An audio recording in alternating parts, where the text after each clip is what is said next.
Goldenrod has to be pollinated by pollinators. And I'm going to tell you, they are sure actively doing their job.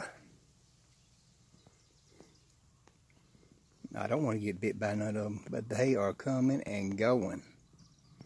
This here goldenrod is prime. Ooh. Oh yeah.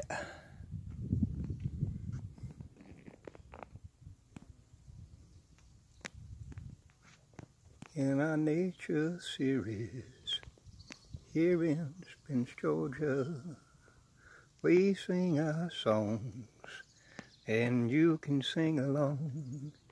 It don't matter if you carry a tune quite the way it should be, according to whomever may want to voice their opinion.